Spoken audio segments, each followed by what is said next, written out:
Hello నమస్తే. నేను Ashok. Welcome to Reality Check. వాలంటీర్లకు కూటమి సర్కార్ బిగ్ షాక్ ఇచ్చింది. గత ప్రభుత్వం అంటే జగన్మోహన్ రెడ్డి అధికారంలో ఉన్నప్పుడు వాలంటీర్ వ్యవస్థను ప్రధానంగా తీసుకొచ్చారు. వాలంటీర్ వ్యవస్థకు సంబంధించి ప్రభుత్వ కార్యక్రమాలు ఏవైతే ఉన్నాయో, పెన్షన్లు కావచ్చు, రేషన్ కావచ్చు, అలాగే వివిధ కార్యక్రమాలను డైరెక్ట్గా ప్రజలకే అందించేందుకు ఈ యొక్క బృహత్తర కార్యక్రమాన్ని జగన్మోహన్ రెడ్డికి తీసుకొచ్చారు. దాదాపు 2.5 లక్షల మంది వాలంటీర్లను తీసుకొచ్చి వాళ్ళకి నెల నెల 5,000 రూపాయల వేతనాన్ని ఇస్తూ జగన్మోహన్ రెడ్డి ఆ 5 ఏళ్ల పాటు వాలంటీర్ని కాపాడుకుంటూ వచ్చారు. ఎన్నికల సమయంలో ఎలక్షన్ కమిషన్ నిబంధనలు కావచ్చు, అలాగే ఏపీ ప్రభుత్వానికి అప్పుడు ప్రతిపక్షంలో ఉన్నటువంటి ఇటు టీడీపీ, జనసేన కావచ్చు, వీళ్ళిద్దరు ఇచ్చినటువంటి కంప్లైంట్స్ తర్వాత ఎలక్షన్ సమయంలో వాళ్ళని పక్కన పెట్టేశారు. ఆ తర్వాత వాలంటీర్లను కూడా రాజకీయంగా ఇటు వైసీపీ, అటు టీడీపీ, జనసేన కూడా వాడుకుంటూ వచ్చాయి. టీడీపీ, జనసేన అయితే ఏకంగా వాలంటీర్లకు నెలకు 10,000 వృత్తిస్తాము, దాంతోపాటు అంతకంటే వాళ్ళు ఎక్కువగా సంపాదించేందుకు మార్గాలు కూడా చూపిస్తామంటూ ఎన్నికల సమయంలో ఒక ప్రచారానికి సంబంధించి ఒక హామీ అయితే ఇచ్చారు. అయితే కూటమి సర్కార్ అధికారంలోకి వచ్చింది. అధికారంలోకి వచ్చి 5 నెలలు కూడా పూర్తి చేసుకుంది. ఈ 5 నెలల్లో ఎక్కడా కూడా వాలంటీర్లకు సంబంధించిన ప్రస్తావన కావచ్చు, వాలంటీర్లకు సంబంధించి జీతపద్యాలు కావచ్చు, ఎక్కడా కూడా ఇవ్వలేదు. వాలంటీర్లు ఎన్నోసార్లు రోడ్ల మీదకి వచ్చి తమకు సంబంధించినటువంటి క్లారిటీ ఇవ్వాలని, కంటిన్యూ చేస్తారా లేదా, వాళ్ళకి సంబంధించిన జీతాలకు సంబంధించిన అంశం ఏంటి, మీరు ఎన్నికల హామీలో ఏదైతే మేనిఫెస్టోలో ప్రకటించినప్పుడు మాకు 10,000 జీతం ఇస్తామని చెప్పారు, దానికి సంబంధించిన క్లారిటీ ఇవ్వాలని చెప్పేసి పలుమార్లు రోడ్ల మీదకి వచ్చి గొడవలు చేసినప్పుడు కూడా ఎక్కడా కూడా దానికి సంబంధించిన క్లారిటీ రాలేదు. అయితే నిన్న వైసీపీ ఎమ్మెల్యేలు, ఎమ్మెల్సీలు ప్రశ్నోత్తరాల సమయంలో అసెంబ్లీలో వాలంటీర్లకు సంబంధించిన అంశం మీద క్లారిటీ కోరారు. క్లారిటీ కోరినటువంటి తరుణంలో మంత్రి బాల వీరాంజనేయులు ఒక క్లారిటీ అయితే ఇచ్చారు. ఎక్కడా కూడా వాలంటీర్లకు సంబంధించి జీవోనే లేదు, అలాంటి జీవోనే లేని దానికి సంబంధించిన వాలంటీర్లకు మేము ఉద్యోగ భద్రత ఎలా కల్పిస్తాము, వాళ్ళకి సంబంధించిన వేతనాలు ఎలా ఇస్తామంటూ కూడా ఆయన వ్యాఖ్యలు చేశారు. సో ఏంటి ఈ వాలంటీర్ల భవిష్యత్తు ఇప్పుడు ఎలా ఉండబోతుంది? ఈ 2.5 లక్షల మంది వాలంటీర్లు ఇప్పుడు మళ్ళీ రోడ్డు మీద పడబోతున్నారా? కూటమి సర్కార్కి సంబంధించి అంటే గతంలో ఎన్నికల సమయంలో ఇచ్చినటువంటి హామీలు, ఇప్పుడున్నటువంటి పరిస్థితులు, వీటన్నిటికీ ఎలా ఉండబోతున్నాయి?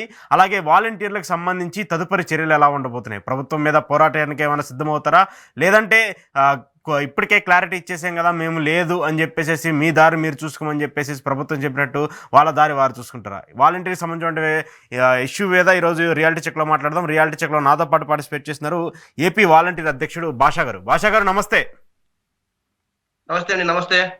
సో ఏంటి, దాదాపు 2.5 లక్షల మంది వాలంటీర్లు గత ప్రభుత్వం అంటే గత 5 ఏళ్ల పాటు మీకు ప్రభుత్వానికి పేరు వచ్చిందో లేదో తెలియదు, కానీ మీకు మాత్రం మంచి పేరు వచ్చింది. పథకాల పరంగా కావచ్చు, పెన్షన్ల పరంగా కావచ్చు, మీరు అందజేసినటువంటి సేవలు, మీరు ఇచ్చినటువంటి ప్రాధాన్యత కూడా చూస్తూ వచ్చాం. సో ఇప్పుడు మిమ్మల్నే తీసి పక్కన పెట్టేసిన పరిస్థితి అయితే కనిపిస్తుంది. దాని మీద ఎలా రియాక్ట్ అవుతారు? సార్ ఒకటేనండి, ఎన్డీఏ గవర్నమెంట్ అబద్ధపు హామీలు ఇచ్చి ఎంటైర్ వాలంటీర్ వ్యవస్థని మోసం చేసింది. ఈరోజు అడగకుండానే హామీలు ఇచ్చింది చంద్రబాబు నాయుడు, పవన్ కళ్యాణ్, బీజేపీ. ఈ ముగ్గురు కలిసి 2,60,000 మందిని రోడ్డున పడేశారు. ఇది న్యాయమేనా? న్యాయం కాదు కదా. మేము అడిగాము హామీలు ఇమ్మని. ఉగాది రోజు స్వయాన నారా చంద్రబాబు నాయుడు 5,000 ఏం సరిపోతాయి మీ బతుకులకి, అసలు మీ గోను సంచు మోసే ఉద్యోగాలని చెప్పి 10,000 ఇస్తానని చెప్పి ఆయన ఈ రోజు వాళ్ళని నమ్మి మేము ఓట్లు వేస్తే అధికారం చేపట్టి ఈరోజు వాలంటీర్ వ్యవస్థని రద్దు చేసే కార్యక్రమాన పూనుకోవడం న్యాయమేనా? ఇది ఎంత ప్రీ ప్లాన్ అంటే చూడండి. స్వయాన అసెంబ్లీలో బాల వీరాంజనేయ స్వామి గారు, మంత్రి గారు, వాలంటీర్ వ్యవస్థని మేము కొనసాగిస్తున్నాం, మాకు చిత్తశుద్ధి ఉందని చెప్పి 4 నెలలు 5 నెలల క్రితం ప్రకటించాడు. అప్పటికి జీవో ఉంది తెలీదా? ఆ మంత్రికి తెలీదా? తర్వాత ఒంగోలులో ప్రెస్ మీట్ పెట్టి జగన్మోహన్ రెడ్డి వాలంటీర్ జీవో ఇవ్వకుండా నమ్మించి గొంతు కోసాడు, మాకు చిత్తశుద్ధి ఉంది, మేము కొనసాగిస్తున్నాం అని చెప్పి 4 నెలల క్రితం ఇప్పుడు మళ్ళీ జీవో అంటున్నాడు. చూడండి ఎంత ప్రీ ప్లాన్ అంటే. మెల్లగా ఎత్తుకొని ఈ వాలంటీర్లని ఏదో విధంగా తీయాలని చెప్పి వీళ్ళంతా కంకణం కట్టుకున్నారు. పవన్ కళ్యాణ్ గారు మాట్లాడే ఆ చంద్రబాబు నాయుడు మాట్లాడింది ఇది న్యాయమేనండి? వాలంటీర్లో న్యాయం అవునా కానీ పక్కన పెడితే, ఇప్పుడు మీరు గతంలో వాళ్ళు చెప్తుంది ఏంటి, కూటమి ఏమో ప్రధానంగా చెప్తుంది, గతంలో వీళ్ళు ఒక జగన్మోహన్ రెడ్డి సైన్యంలా పనిచేశారు. ఒక విధంగా చెప్పాలంటే వాలంటీర్లు 2,60,000 మంది వైసీపీ కార్యకర్తలుగానే ఉన్నారని చెప్పేసి గతంలో ఎన్నికల సమయంలో చెప్పారు. మరి అప్పుడు ఎందుకు ఖండించలేకపోయారు మీ వాలంటీర్లు అందరూ? ఇప్పుడు చూడండి సార్, మాకు వైసీపీకి సంబంధం లేదు. First point. ఓకే, వాళ్ళు నాలెడ్జ్ గురించి మాట్లాడుతున్నారో, అసలు పవన్ కళ్యాణ్ గారికి నాలెడ్జ్ లెస్ గా మాట్లాడుతున్నాడో నాకు అర్థం కావట్లా. 3 లక్షల పుస్తకాలు చదివానంటాడు. ఎక్కడైనా ఎంటైర్ వాలంటీర్ వ్యవస్థ వైసీపీ కార్యకర్తలం మేము అన్న వీడియో మీ దగ్గర ఉందా? ఆ రోజు జగన్మోహన్ రెడ్డి చెప్పిండొచ్చు, కాదనము, ఇది వాస్తవం. మా సైన్యం అని ఎమ్మెల్యేలు ఆ రోజులో ఉన్న ఎంపీలు చెప్పారు. అప్పుడున్న గవర్నమెంట్ కి మేము వ్యతిరేకంగా వెళ్ళి చెప్పగలిగే అంత స్థాయి ఉన్న నాయకులమా, లేకపోతే అంత పెద్ద ఉద్యోగస్తులమా? వాళ్ళు ఎవరో చెప్పినట్టు మాకేం సంబంధం? మేము చెప్పామా? ఓకే. సో ఏంటి ఇప్పుడు ఎలా చూస్తారు మీరు ఎలా చూస్తారు దీన్ని కంటిన్యూ? ఇప్పుడు ఈ వాలంటీర్ సిస్టమ్ని అసలు రిమూవ్ చేస్తామని చెప్పేసి ఆల్మోస్ట్ క్లారిటీ అయితే వచ్చింది. కొనసాగించే పరిస్థితి అయితే ఇప్పుడు ఉండదు, రిమూవ్ చేసే పరిస్థితి ఉంటుంది. దీనికి సంబంధించి మీరే పోరాటం ఏమైనా చేయబోతున్నారా? లేదంటే వాలంటీర్లు అంతకుముందు ఎన్నికల సమయంలో సగం మంది రాజీనామాలు చేసినటువంటి పరిస్థితిని కూడా మనం చూసాము. సో ఇప్పుడు మిగిలిన వారు కంటిన్యూ చేస్తారా? వాళ్ళ అధ్యక్షుడిగా మీరు ఎలాంటి నిర్ణయం తీసుకోబోతున్నారు? తీవ్రమైన యుద్ధం చేయబోతున్నాం, ఉద్యమం చేయబోతున్నాం. ఎంటైర్ వాలంటీర్ 2,60,000 మంది వాలంటీర్లంతా ఏకతాటి మీదకి వచ్చి విజయవాడని ప్రతింపజేసే కార్యక్రమాన్ని శ్రీకారం చుట్టబోతున్నాం. అతి కొద్ది రోజుల్లోనే, టైం కూడా లేదు, ఈ వారంలోనే కార్యాచరణ ఏర్పాటు చేయబోతున్నాం. ఎంటైర్ ఎన్ని అసోసియేషన్ ఉన్నాయో దీని ఒక అఖిల పక్షంగా ఏర్పాటు చేసి ఈ ప్రభుత్వాన్ని మెడలు దింపి వాలంటీర్ వ్యవస్థని కొనసాగించే విధంగా, ఇచ్చిన హామీని అమలు పరిచే విధంగా ఆ కార్యాచరణకి శ్రీకారం చుట్టబోతున్నా నేనే. అంటే ఏంటి మీరు పార్టీలతో ఏమైనా కన్సల్ట్ అవుతారా? ఇప్పుడు గతంలో మీకు ప్రధానంగా వైసీపీ ఉంది, మిగతా పార్టీలు కూడా ఉన్నాయి, వాళ్ళతో ఏమైనా కలిసి ముందుకెళ్తారా? వాళ్ళు కూడా జగన్మోహన్ రెడ్డి గారు కూడా నేను చెప్పారు, వాలంటీర్లకు మేము అండగా ఉంటాం, వాళ్ళు ఎలాంటి కార్యక్రమం చేపట్టినా దానికి పార్టీ సపోర్ట్ కూడా ఉంటుందని చెప్పుకుంటూ వచ్చారు. వాయిస్ క్లియర్ లేదు. జగన్మోహన్ రెడ్డి గారి మీద గతంలో కూడా ఆయన చెప్పుకుంటూ వచ్చారు, వాలంటీర్లకు మేము అండగా ఉంటాము, వాలంటీర్లకు సంబంధించి వాళ్ళు ఏ కార్యక్రమం చేపట్టినా మా పార్టీ నుంచి సపోర్ట్ ఉంటుందంటారు. వైసీపీతో కలిసి మీరేమన్నా కలిసి ముందుకు అడుగు వేసే అవకాశం ఉంటుందా? సార్, వాస్తవం చెప్పాలంటే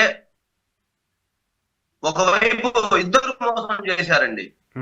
ఎంటైర్ వాలంటీర్ వ్యవస్థని ఇద్దరు మోసం చేశారు. ఉన్నప్పుడేమో వాలంటీర్ వ్యవస్థని బలోపేతం చేయకుండా వైసీపీ వాళ్ళు నాటకాలు చేశారు. ఉన్నప్పుడేమో అదిగో జీతం పెంచుతున్నాం, ఇదిగో జీతం పెంచుతున్నాం అని చెప్పి వాళ్ళు ₹1 జీతం పెంచింది లేదు. ఉన్నప్పుడేమో చట్టబద్ధత చేయలేదు, పైపెచ్చు రాజీనామాలు చేపించారు. ఇది వాలంటీర్ వ్యవస్థ కాదా? వాలంటీర్ వ్యవస్థ కొనసాగి 2,60,000 మంది వాలంటీర్ల ఉసురు తగలబోతుంది వైఎస్ఆర్సీపీ పార్టీకి, ఎన్డీఏ గవర్నమెంట్ కి, ఇద్దరికి తగలబోతుంది. వీళ్ళిద్దరి వల్ల మేము నాశనం అయిపోయాం. జగన్ కూడా తప్పు చేశాడు. ఆ మాట కింద చూస్తే జగన్ కూడా తప్పు చేశాడనే కదా మీ ఉద్దేశం? 100% దాంట్లో తిరిగేలేదు. తప్పు చేయకపోతే మేము రోడ్డు ఎందుకు పడతాం? నువ్వు బలోపేతం చేసినట్టయితే, నువ్వు వ్యవస్థని నువ్వు ఒక చట్టబద్ధంగా తీసుకుని వచ్చినట్టయితే ఈ రోజు ఈ పరిస్థితి ఎందుకు వచ్చేది? నీ చేతుల నుంచి బయటకు వచ్చింది. మేము 100% దాంట్లో ఎటువంటి సందేహం అయితే లేదు. అన్యాయం చేశాడు జగన్మోహన్ రెడ్డి వాలంటీర్ వ్యవస్థ, ఎంటైర్ వాలంటీర్ వ్యవస్థని. ఓకే, మరి అప్పుడు మీరు ఎందుకు పోరాటం చేయలేకపోయారు? మీ ఉద్యోగాలకి చట్టభద్రత కావాలి, మీ ఉద్యోగాలు జీవో తీసుకొచ్చి మమ్మల్ని కూడా అన్ని శాఖల ఉద్యోగులుగా చూడాలని చెప్పేసి మీరు ఎందుకు పోరాటం చేయలేకపోయారు? అప్పుడున్న పరిస్థితులు, కాలం గడుస్తుంది, జీతం పడుతుంది, ఏ జీవోలు తెస్తున్నారో ఏమో. మాకు ఉద్యోగం ఉంది, మాకు జీతం ఉంది, 5 సంవత్సరాలు నడిచింది. అక్కడక్కడ అడపాదడప ఆయన హయాంలో విజయవాడలో కూడా చేసినప్పటికీ గవర్నమెంట్ మీద పూర్తిగా పోరాటం చేయని కూడా చేశారు. సరే, 5,000కైనా మనం హాయిగా బతికాం కదా అన్న ఉద్దేశంతోనే మేము సైలెంట్ అయిపోయాం. కానీ ఈ రోజు ఈ రోడ్డున పడే పరిస్థితికి వస్తామని చెప్పి మేము ఎప్పుడు ఎక్స్పెక్ట్ చేయలేకపోయామండి. ఓకే, ఇప్పుడు ఏంటి గతంలో పవన్ కళ్యాణ్ గారు చేసినటువంటి మీ మీద కామెంట్స్, ఉమెన్ ట్రాఫికింగ్ సంబంధించిన అంశాలు కావచ్చు, లేదంటే మహిళల అదృశ్యాలకు సంబంధించిన అంశాలు కావచ్చు, అలాంటివి కూడా ఇప్పుడు మీకు సంబంధించి అంటే మీ ఉద్యోగ భద్రతకు సంబంధించి కారణాలుగా అనుకోవచ్చా? సార్, మేమేమంటామంటే అసలు పవన్ కళ్యాణ్ గారికి జీరో నాలెడ్జ్ అండి. ఆయన నాకు తెలిసినంత వరకు రాజకీయానికి అయితే పూర్తిగా అన్ఫిట్. ఇది అయితే డిక్లేర్. ఇది ఒకసారి ఆయన మాట్లాడుతున్నప్పుడు మీరు ఒకసారి ఆయన మాటలు చూడండి. జీవో తేలేదు. జీవో తేకపోతే ఏమైందబ్బా? నువ్వు తీసుకుని రా జీవో, కొనసాగదా? దాన్ని పెద్దగా జీవోని బూచిగా చూపించేది ఏంది? మిమ్మల్ని ఎన్నుకున్నది ఎందుకు? చట్టసభలకు పంపించిన చట్టం చేయండి అబ్బా. మన చేతుల్లోనే ఉంది చట్టం. ఏ చట్టమైనా క్యాన్సిల్ చేయొచ్చు ఓటింగ్ పెట్టి, ఏ చట్టానైనా కొత్తగా ఇంప్లిమెంట్ చేయొచ్చు. అసెంబ్లీలు, పార్లమెంట్లు దేనికి సార్? చట్టాలు చేయడానికే కాదా? అవునా కాదా? చట్టాలు చేసి లేదా జీవోని తీసుకురావాల్సిన అంశాన్ని ప్రిన్సిపల్ సెక్రటరీ ఏం చేస్తున్నాడు సార్? ఈ ఐఏఎస్ మొత్తాన్ని కూర్చోబెట్టుకొని సరే ఆ జీవోని బూచిగా చూపిస్తున్నప్పుడు, సరే ఇప్పుడు మనం జీవో ఇస్తే కొనసాగుతామా లేదా అని వాళ్ళతో మాట్లాడలేరా? అంటే ఈ మొత్తం ఏంటంటే మసిపూసి మారేడుకాయ చేసి ఎంటైర్ వాలంటరీ వ్యవస్థని రద్దు చేసే పనిలో ఈ పవన్ కళ్యాణ్ గాని నారా చంద్రబాబు నాయుడు గాని కంకణం కట్టుకుని కూర్చుని ఉన్నారు. ఇప్పుడు ఎంతమంది ఉన్నారు భాషా గారు మొత్తం వాలంటీర్లు ప్రస్తుతం ఆన్ గోయింగ్ లో ఎంతమంది ఉన్నారు? అంటే గతంలో కొంతమంది రాజీనామాలు చేశారు కదా, ఇప్పుడు ఎంతమంది ఉన్నారు మొత్తం? సార్ మా దగ్గర ఉన్న రిపోర్ట్ అయితే, మా సమాచారం మా యాప్ లో ఉంటే, మా నిధి యాప్ అనే దాంట్లో మేము చూసుకుంటే 1,10,000 మంది రాజీనామా చేశారు, 1,50,000 మంది రాజీనామా చేయలేదు. ఓకే. అయితే గవర్నమెంట్ చెప్పే రిపోర్ట్ ఏంటంటే 1,09,000 మంది రాజీనామా చేయలేదు, 1,50,000 మంది రాజీనామా చేశారని చెప్పి చెప్తుంది డిఫరెంట్ గా. ఓకే. గవర్నమెంట్ రిపోర్ట్ అది 1,09,000 మంది అయితే రాజీనామా చేయలేదు. అంటే ఈ రాజీనామాలు చేసిన వాళ్ళని మళ్ళీ విధుల్లోకి తీసుకునే పరిస్థితి అయితే ఉండదు. ఒకటండి, మేమేమంటామంటే రాజీనామా కావాలని చెప్పి ఏ వ్యక్తి చేయడు. ఎవడి ఉద్యోగాన్ని ఎవడు కోల్పోడు. ఎవడికి ఉద్యోగం అంటే బరువు కాదు, లేకపోతే అదేదో తీసి పడేసే చెత్త దిబ్బలో లాంటి వస్తువు కాదు. ఆ రోజున్న పరిస్థితుల్లో అవి బలవంత రాజీనామాలని చెప్పి వీళ్ళ దగ్గర ఉన్న కోటంరెడ్డి శ్రీధర్ తెలీదా? మన తిరుపతికి సంబంధించిన దేవాదాయ శాఖ మంత్రి ఆనం రామనారాయణ రెడ్డి యాడ్ నుంచి వచ్చాడండి, పార్థసారథి యాడ్ నుంచి వచ్చాడు. వీళ్ళంతా చేసిన పనులు కావా ఇవి? ఆ రోజు బలవంతం పెట్టారు, పాపం మేము వచ్చి తీసుకుంటాం, ఏదో జరిగింది. చంద్రబాబు నాయుడు తండ్రి లాంటి స్థానంలో ఉన్నాడు, ఒక బిడ్డ తప్పు చేసి వెనక్కి తీసుకోలేడా? అంటే మీరందరూ అప్పుడు బలవంతంగా రాజీనామాలు చేశారా? 100% టోటల్ బలవంతమే. నేను దానికి సచివాలయంలో పార్థసారథి గారికి రిక్వెస్ట్ చేసిన, ప్రెస్ మీట్ తర్వాత 2 కమిటీలు వేయండి, బలవంతం రాజీనామా కాదా అవునా కాదా వాలంటీర్ల దగ్గర ప్రజల దగ్గర ఫీడ్బ్యాక్ తీసుకోమంటే నేనైతే వేసేది లేదని చెప్పాడు. సరే, వేసిన కమిటీ గతి ఏంది? కమిటీ వేశానని చెప్పాడు కదా, కమిటీ రిపోర్ట్ వచ్చిందా? అంటే అబద్ధం చూడండి. అసెంబ్లీ సాక్షిగా, అసెంబ్లీ అంటే ఏందండి? సచివాలయం అంటే ఏంది?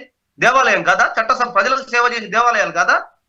అంటే దేవాలయాల సాక్షిగా అబద్ధాలు మాట్లాడుతున్న మంత్రులను ఎప్పుడైనా చూశానంటే ఈ ఎన్డీఏ గవర్నమెంట్ లో చూశాను నేను. ఓకే. సో ఏంటి అయితే ఇప్పుడు మీరైతే పోరాటానికి సిద్ధం, ప్రభుత్వం మీద, ప్రభుత్వానికి వ్యతిరేకంగా వాళ్ళు తీసుకున్నటువంటి నిర్ణయం మీద పోరాటానికి అయితే సిద్ధమవుతున్నారు? ఇలాంటి పోరాటం కాదండి. ప్రపంచ దేశాలు ఆంధ్రప్రదేశ్ వైపు చూసే పోరాట యుద్ధం కార్యాచరణ ఏర్పాటు చేయడానికి రాష్ట్రంలో ఉన్న వాలంటీర్లు మొత్తం ఏకం కాబోతున్నారు. ఓకే. మా హక్కులు గడిచిన 5 ఏళ్లలో మేము ప్రజలకు సేవ చేయడం నేరమా? అవినీతి రహిత పాలన చేయడం నేరమా? కుల మతాలకు అతీతంగా వెల్ఫేర్ స్కీమ్స్ ఇవ్వడం నేరమా? సచివాలయాల్లో 540 సర్వీసెస్ పైగా మా చేతులపై నుంచి వాళ్ళ డోర్ డెలివరీ చేయడం నేరమా? వాళ్ళు నిద్ర లేవకముందే తలుపులు తట్టి 5 గంటలకి పింఛన్ ఇచ్చిన వ్యవస్థ ఏదంటే అది ఒక వాలంటరీ వ్యవస్థ. ఈ మొత్తం మేము చేసిన నేరమా? అంటే అవినీతి చేయమంటారా చంద్రబాబు నాయుడు గారు? మరి మీరు అన్ని చేశారు కాబట్టి మిమ్మల్ని పక్కన పెట్టారంటున్నా. అదంతా వైసీపీకి అడ్వాంటేజ్ అయిందనే ఇప్పుడు పక్కన పెట్టారని చెప్పేసి వాళ్ళు చెప్తా ఉన్నారు. సార్ చూడండి, మాకు వైసీపీ పార్టీ ఉద్యోగం ఇలా, వైసీపీ ప్రభుత్వం వచ్చిన తర్వాతే దీనికి ఒక జీవో ఇచ్చి ఏపీ సచివాలయం.గవర్నమెంట్.in వెబ్సైట్ పెట్టి అధికారికంగా ఆన్లైన్ చేసుకున్న తర్వాతే సర్టిఫికెట్లు గవర్నమెంట్ పెట్టిన తర్వాతే ఒక రూల్ పొజిషన్ పెట్టి ఒక ఇంటర్వ్యూని పెట్టి కొన్ని వేల మంది పెట్టుకుంటే కొంతమందిని ఎన్నుకున్న తర్వాత ఆ రోజు అయితే లేదు. ఇదైతే వాస్తవం. తీసే ఉద్దేశంతో సాగు చెప్తున్నారు వైఎస్ఆర్సీపీ పార్టీ అని ఒకడు, జీవో అని ఒకడు. ఏంటి జీతాలకు సంబంధించిన అంశము? నిన్న అసెంబ్లీలో బడ్జెట్ లో సమావేశం పెట్టినప్పుడు కూడా చెప్తున్నారు, వాలంటీర్లకు సంబంధించి మేము వచ్చినాకే 2 నెలల జీతం ఇచ్చామని చెప్పేసి కూటమి చెప్తూ ఉంది.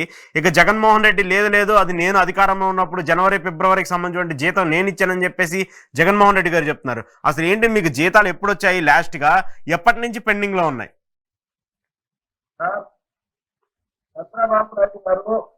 ఎప్పుడు నిజం చెప్తాడు చెప్పండి. అబద్ధాలు కోరు ఈ రాష్ట్రంలో ఎవరైనా ఉన్నారంటే చంద్రబాబు నాయుడు గారు. ఈ రాష్ట్రంలో మోస్ట్ సీనియర్ లీడర్ ఎవరంటే ఒక నారా చంద్రబాబు నాయుడు గారే. అబద్ధాల్లో కూడా ఆయన మించిన వాళ్ళు ఎక్కడ ఇచ్చాడండి? ఒకసారి పెట్టమనండి సార్ శ్వేతపత్రం. రిలీజ్ చేసిన బడ్జెట్, డేట్లు, ట్రెజరీ లిస్టు మొత్తం ఇవ్వాలి కదా. పెట్టమనండి. నోటి మాటలు వాళ్ళు చెప్తారు సార్, వాళ్ళు మామూలు మాటలు చెప్తారు. ఎప్పుడు తీసుకున్నారు మీరు మీ జీతాన్ని?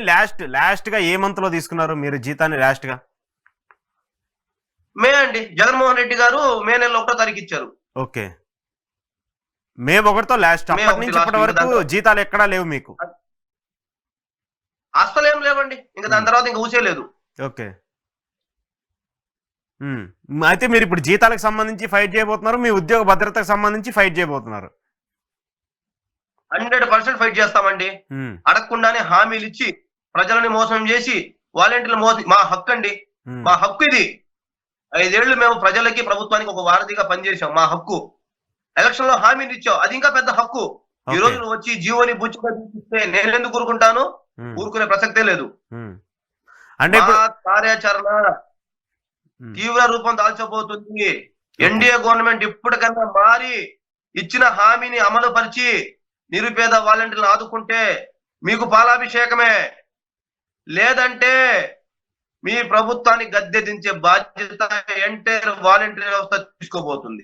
మీరేమైనా గవర్నమెంట్ ని కలిసే ప్రయత్నం ఏమైనా చేస్తున్నారా? చంద్రబాబు నాయుడు గారు కానీ, లేదంటే చీఫ్ సెక్రటరీని కానీ, లేదంటే పవన్ కళ్యాణ్ గారు కానీ కలిసే అవకాశం ఏమైనా ఉంటుందా మీ తరపున? సార్ నేను ఇప్పటికీ రాష్ట్రంలో ఉన్న ఆల్మోస్ట్ మంత్రులు మొత్తాన్ని కలిశాను. చంద్రబాబు నాయుడు గారికి ఎన్ని అర్జీలు పెట్టినా ఎటువంటి అతను మాత్రం మనకి పాస్ అయితే ఇవ్వట్లేదు, రానిట్లేదు. అట్లాగే పవన్ కళ్యాణ్ గారు కూడా రానిట్లేదు. అంటే వాలంటీర్లు అంటేనే వాళ్ళకి ఎంత చిన్న చూపు అంటే, వాలంటీర్లుగా మీరు మిమ్మల్ని ఎన్నుకునేది ఎందుకు? మాకు అపాయింట్మెంట్ ఇవ్వరా? మమ్మల్ని కలవరా? అసలు ఎక్కడా లేదండి. ఇప్పుడు నేను ఈసారి చీఫ్ సెక్రటరీ నీరబ్ కుమార్ ఆయన కలవడానికి ప్రయత్నం చేస్తాను. లాస్ట్ వీక్ మాట్లాడాను సార్ తో. నెక్స్ట్ వీక్ రమ్మన్నారు. నెక్స్ట్ వీక్ లో అయితే చీఫ్ సెక్రటరీని కలిసి మా సమస్య మీద నేను రిప్రజెంట్ చేయడానికి సిద్ధంగా ఉన్నా. ఓకే. మీరేమైనా భావిస్తున్నారా? మీరు చెప్తే మీ వినతుల్ని ప్రభుత్వం స్వీకరిస్తుందని ఏమన్నా అనుకుంటున్నారా? సార్ స్వీకరిస్తే ఒకలాగా, స్వీకరించకపోతే ఇంకోలాగా ఉంటది. నా ఇంటి సమస్య అయితే కాదు కదా, నా వ్యక్తిగతమైన సమస్య కాదు కదా. నిరుపేద మహిళలు, వికలాంగ మహిళలు, ఎస్సీలు, ఎస్టీలు, బీసీలు, మైనారిటీలు, ఈ రోజు ఒంటరి మహిళలు, తాగుబోతు భర్తలతో కూడా కుటుంబం గడవక వాలంటరీ జీత భత్యాలతో బతుకున్న మహిళల కోసం ఈ పోరాటం చేస్తున్నానే గానీ నా కోసం చేస్తున్న పోరాటం అయితే కాదు కదా. ఓకే. సో ఇప్పుడు ఉన్నటువంటి వాళ్ళు మొత్తం కేవలం 1,09,000 మంది మాత్రమే అంటారు. 9,000. ఈ 1,09,000 మంది కోసం కంపల్సరీ పోరాటం చేయాల్సిందే. ప్రభుత్వం ఒకవేళ తీసుకున్నా కూడా ఈ 1,09,000 మందినే తీసుకుంటుంది. దాని ప్రాతిపదికనే జీతాలు కావచ్చు, వాళ్ళు ఇచ్చేటువంటి అంశాలు కావచ్చు ఉంటాయంటారు. కాదండి, మా పోరాటం 2,60,000 మందిని తీసుకోవాలి. 2,60,000 మంది ఎలా తీసుకుంటారు? ఆల్రెడీ వాళ్ళు వద్దనే కదా రాజీనామా చేసింది. సరే వాళ్ళు ముందుకు వస్తే మాట్లాడదాం, తప్పేముంది? సరే ఇప్పుడు మనం కొన్ని డిమాండ్స్ పెడతాం సార్. ఆ డిమాండ్స్ లో కొన్నిటికి మనం తలొక్కాల్సిన పరిస్థితి వచ్చినప్పుడు కొన్ని త్యాగాలు చేస్తాం. దాంట్లో ఎటువంటి రావాలి కదా ముందుకి. ఓకే. వాళ్ళు రాకుండా ఉన్నప్పుడు మీరు 2,60,000 మంది కూడా ఫైట్ చేస్తాం. 100% దాంతో తిరుగులేదు. ఇంకొక మాట వినండి. విజయవాడలో వరదలు వస్తే బుడమేర వాగుతో విజయవాడ అల్లకల్లోలమైంది. అవునా? అవును. ఎంత మోసగాడంటే ఈ ముఖ్యమంత్రి 5 రోజుల తర్వాత వరదల్లో ఎంటైర్ వాలంటరీ వ్యవస్థని విజయవాడ ఎన్టీఆర్ జిల్లాలో ఉన్న వాలంటీర్ని సచివాలయాలకు పిలిపించి వాళ్ళ దగ్గర తీసుకున్న ఫోన్లు 5 నెలల క్రితం మళ్ళీ వాళ్ళకి సబ్మిట్ చేసి వరదల్లో డ్యూటీలు చేపించుకున్నాడు. న్యాయమేనా సార్? 100% మీకు చెప్తున్నా. వాళ్ళని పిలిపించి వాలంటరీ వ్యవస్థని పిలిపించి 5 రోజుల తర్వాత డ్యూటీలు చేయించాడు. ఇది న్యాయమా? ₹1 జీతం తీసుకోకుండా ప్రజలకు సేవ చేస్తే నీ వరదలు పోయి నీ విజయవాడను కాపాడుకొని వాలంటరీ వ్యవస్థ తుంగలో దొక్కుతావా? ఓకే. కనకదుర్గంలో సాక్షిగా చెప్తున్నా, ఈ ఎన్డీఏ గవర్నమెంట్ వాలంటరీ వ్యవస్థ ఉసురు కొట్టుకొని పోయిద్ది. 20 సీట్లకే పరిమితమయ్యే రోజులు వస్తుంది. ఇది మాత్రం వాస్తవం. అయితే మీరైతే పోరాటానికి సిద్ధంగా ఉన్నారు? 100% సిద్ధంగానే ఉన్నాం. మా హక్కుల కోసం మేము పోరాడతాం. మా డిమాండ్స్ అయ్యి 5 సంవత్సరాలు కరోనా కష్టకాలంలో మా కుటుంబాలని వదిలేసి మా ప్రాణాలకు లెక్క చేయకుండా ఈ రాష్ట్రంలో ఉన్న ప్రతి ఒక్క ప్రజలని మేము కాపాడడానికి ముందుకు వస్తే మాకు ఇచ్చిన గౌరవం ఇదా? 5 సంవత్సరాలు ప్రజలకు సేవ చేస్తే మాకు అవార్డ్స్ రివార్డ్స్ ఇస్తే చెత్త కుప్పలో పడేస్తారా లెక్క చేయకుండా? అది చేసింది జగన్మోహన్ రెడ్డి అంటున్నారు కదా. జగన్మోహన్ రెడ్డి అది చేశాడని చెప్పేసి మీరే ఒప్పుకున్నారు. ఆయన చట్టభద్రత కల్పించకపోవడం వల్ల ఈ తప్పులన్నీ జరిగాయని చెప్పేసి మీరే చెప్తున్నారు. అంటే ఇప్పుడు తప్పు ఒక విధంగా కూటమి కంటే కూడా జగన్మోహన్ రెడ్డిది ఎక్కువ అవుతుంది. అప్పుడు ఇప్పుడు మీకు మీ ఉద్యోగానికి చట్టభద్రత కల్పించకపోవడం జగన్మోహన్ రెడ్డి చేసిన తప్పు. ఖచ్చితంగా కూటమి కంటే కూడా జగన్మోహన్ రెడ్డి చేసిన తప్పే మీరు ఎక్కువగా ప్రధానంగా బాధపడాలి. దానికోసం దాని మీద ఎక్కువ పోరాటం చేయాలి. జగన్మోహన్ రెడ్డి తప్పు చేశాడనే కదా ఎంటైర్ వాలంటీర్ వ్యవస్థ ఓట్లేదు. ఇంతకంటే నిదర్శనం కావాలా? ఈరోజు జగన్మోహన్ రెడ్డి 11 సీట్లకు పడిపోవడానికి వాలంటీర్ వ్యవస్థ చేతులు లేకుండా జరిగిపోతున్నాయా? ప్రజలు వాలంటీర్ వ్యవస్థ ఓట్లేస్తే జగన్మోహన్ రెడ్డి గెలవడా? మాకు తెలీదా 5,000 ఒక రూపాయి జీతం పెంచలేదు, ఉద్యోగ భద్రత కల్పిలేదు, రాజీనామాలు కూడా చేపించాడని చెప్పే కదా. ఎంటైర్ వాలంటీర్ వ్యవస్థ ఓట్లు లేకుండా జగన్మోహన్ రెడ్డిని ఈ రోజు ఆయన చేసిన దానికి మేము ఆ పని చేసింది, ఇది వాస్తవమైతే కదా. ఓకే, సో ఆయన్ని ఓడించింది మీరే అంటారు, ఆయనకి అగనెస్ట్ గా ఓట్లు కూడా వేశారంటారు. 100% కూటమికే ఓట్లు వేశారు వాలంటీర్ వ్యవస్థ, ఎంటైర్ వాలంటీర్ వ్యవస్థ. వాళ్ళు ఇచ్చిన హామీలకి లొంగిపోయి 10,000 జీతం, ఉద్యోగ భద్రత, మా బతుకులు మారుతాయని చెప్పి 100% జగన్మోహన్ రెడ్డి ఓడిపోవడానికి ఎంటర్ వాలంటీర్ వ్యవస్థ కారణం, కూటమి ప్రభుత్వం గెలవడానికి వాలంటీర్ వ్యవస్థ కారణం, ఇది మాత్రం వాస్తవం. ఓకే, ఆల్మోస్ట్ 2.5 లక్షల మంది అంటే వాళ్ళ కుటుంబాలకు సంబంధించి చూసుకున్నా కూడా యువర్ ద బిగ్గెస్ట్ మార్క్. 12 లక్షల వరకు ఓట్లు మీరు ప్రభావితం చేయగలరు. భారతదేశంలోనే 2,60,000 మంది వ్యవస్థ ఏదైనా ఉందంటే అది ఎంటైర్ ఒక వాలంటీర్ వ్యవస్థని, ఇంతకి మించిన వ్యవస్థ ఎక్కడా లేదు. ఓకే, రైట్ భాషా గారు, మీకు సంబంధించి వాలంటీర్ భద్రతకు సంబంధించి ప్రభుత్వం ఎలాంటి నిర్ణయం తీసుకుంటుంది, ప్రభుత్వం ఏమన్నా దీనికి సంబంధించి మార్పులు చేర్పులు ఉంటాయనేది కూడా చూద్దాం. ఇది ఈరోజు వాలంటీర్ అధ్యక్షుడు భాషా గారితో ఎక్స్క్లూజివ్ రియాలిటీ చెక్. చూస్తూనే ఉండండి ఈహా టీవీ.